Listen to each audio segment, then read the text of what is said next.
ये आकाशवाणी गोरखपुर है। अब रउआ सभी सोने निगम से समाचार सुनी। केंद्रीय मंत्रिमंडल आज एक देश एक चुनाव से जुड़ल पूर्व राष्ट्रपति रामनाथ कोविंद के अध्यक्षता वाली उच्च स्तरीय समिति के सिफारिश के मंजूरी दे दिले हवे। समिति देश में केंद्र, राज्यन और स्थानीय निकायन क एक साथी चुनाव करवले से जुड़ल व्यवस्था पर आपन सिफारिश दिले हवे। केंद्रीय मंत्री अश्विन वैष्णव आज कैबिनेट के फैसलन का जानकारी देत बतौले कि अब सरकार एह विषय पर व्यापक समर्थन जुटावे का कोशिश करी और समय अइले पर एह पर संविधान संशोधन विधेयक ले आवल जाई। श्री वैष्णव कहले कि कई गो राजनीतिक दलन और बढ़न संख्या में पार्टी का नेता वास्तव में एक देश एक चुनाव के पहल का समर्थन कैले हमें। उच्च स्तरीय बैठकी में बातचीत के दौरान उहाँ के इनपुट बहुत संक्षिप्त तरीका से और बहुत फरिया के देत रहले। हमार सरकार ओह मुद्दन पर आम सहमति बनावे में विश्वास करेला जवन लमहर समय में लोकतंत्र और राष्ट्रतंत्र के प्रभावित करेला। मुख्यमंत्री योगी आदित्यनाथ आज गाजियाबाद जिला में 757 करोड़ रुपया से बेसी लागत के कई गो विकास परियोजना का लोकार्पण और शिलान्यास कैले। एह मौका पर मुख्यमंत्री 10,000 से बेसी नौजवानन के नियुक्ति पत्र और 6,000 से बेसी नौजवानन के टैबलेट स्मार्टफोन दिले। अपने संबोधन में श्री योगी कहले कि गाजियाबाद के विकास खातिर डबल इंजन का सरकार प्रतिबद्ध हवे। आज से 7 बरस पहले जवन लोग गाजियाबाद आयल हुई हैं वो आज के गाजियाबाद के पहचान नहीं पई हैं। आज गाजियाबाद के लगे 12 लेन का दिल्ली गाजियाबाद मेरठ हाईवे हवे। देश का पहली रैपिड रेल, मेट्रो और एयरपोर्ट का सुविधा आज गाजियाबाद के लगे हवे। बहुत जल्दी हमनी के एम्स दिल्ली के एगो सैटेलाइट सेंटरों गाजियाबाद के देवे जा रहल है। केंद्रीय वित्त मंत्री निर्मला सीतारमण आज नाबालिग लोगिन खातिर एनपीएस वात्सल्य योजना का वर्चुअल जरिया से शुभारंभ कैलिन।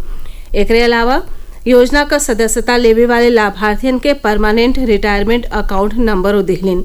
प्रदेश के 6 गो जिलन के लेके 75 जगहिन पर योजना के लॉन्च कैल गयी। प्रदेश का राजधानी लखनऊ के लेके अयोध्या, सहारनपुर, लखीमपुर खीरी, देवरिया और संभल कार्यक्रम से वर्चुअल तरीका से जुड़ले। ये स्कीम नेशनल पेंशन स्कीम के तहत जारी कैल गयी हो। एहमे माता पिता अपने लइकन खातिर फंड इकट्ठा कर सकी हैं, जबकि लइका का उम्र 18 बरिस पूरा भइले के बादे ई एनपीएस में अपने आपे बदल जाई। एनपीएस वात्सल्य में निवेश और पेंशन कंट्रीब्यूशन बदे एगो आसान विकल्प मिलेला। एह योजना में सालाना 1,000 रुपया से इन्वेस्टमेंट का शुरुआत कैल जा सकेला। अधिकतम निवेश का कौनो सीमा नहीं हो। एह योजना पर चक्रवृद्धि ब्याज मिलेला जवन लइकन के वित्तीय भविष्य सुरक्षा के तय करेला। प्रदेश में फलन और सब्जियन के पैदावार बढ़ावे खातिर प्रदेश सरकार 73 जिलन में हाईटेक नर्सरी बनावे का फैसला कैले हवे। यह अनूठा पहल से न त खाली सब्जियन और फलन का उपज बढ़ी बल्कि उनके गुणवत्तों में सुधार होई। जानकारी के हिसाब से ई नर्सरी मनरेगा के मदद से बनी। अब ले 36 पौधशाला तैयार हो चुकल हैं। जल्दी 16 गो नर्सरी पर कार्य चालू हो जाये। यह हाईटेक नर्सरी में पौधा के नियंत्रित तापमान और नमी में तैयार कैल जाला, जैसे ई पौधा निरोग होले।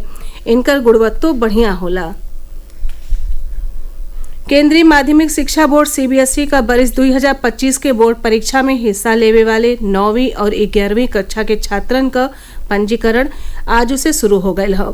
सीबीएसई के अधिसूचना के हिसाब से पंजीकरण का आखिरी तारीख 16 अक्टूबर हवे।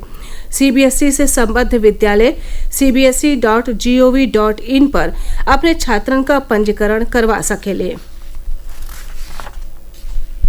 पितृ के श्राद्ध और तर्पण के समर्पित पितृपक्ष का शुरुआत आज कुआर महीना के कृष्ण पक्ष के प्रतिपदा तिथि से शुरू हो गई है। धर्मनगरी काशी में आज पहला दिन ने प्रतिपदा तिथि का श्राद्ध करे खातिर श्रद्धालु गंगा तट और विमल तीर्थ पिशाच मोचन कुंड पर पहुंचले।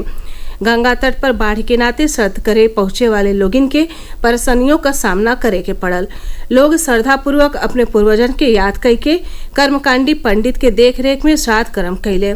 दशाश्वमेध घाट, सिंधिया घाट, 80 घाट के लेके पिशाच मोचन कुंड पर श्राद्ध बदे लोगिन का भीड़ जुटल। प्रदेश में भारी बरखा के नाते गंगा का जलस्तर बढ़ गयल हवे। एकरे नाते बदायूं, गाजीपुर, बलिया और फर्रुखाबाद में गंगा खतरा के चिन्हा से ऊपर बही रहल है।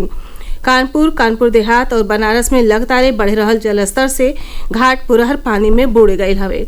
गंगा नदी का जलस्तर बढ़ने से सिंचाई विभाग के अधिकारियों की ओर से नदी किनारे के ग्रामीण इलाकन के खाली करावल जा रहल हवे। एमे अबले 300 से बेसी गांवन के पुरहर खाली करा लिहल गईल हौ। एकरे साथ ही इ समाचार बुलेटिन पूरा भइल। नमस्कार।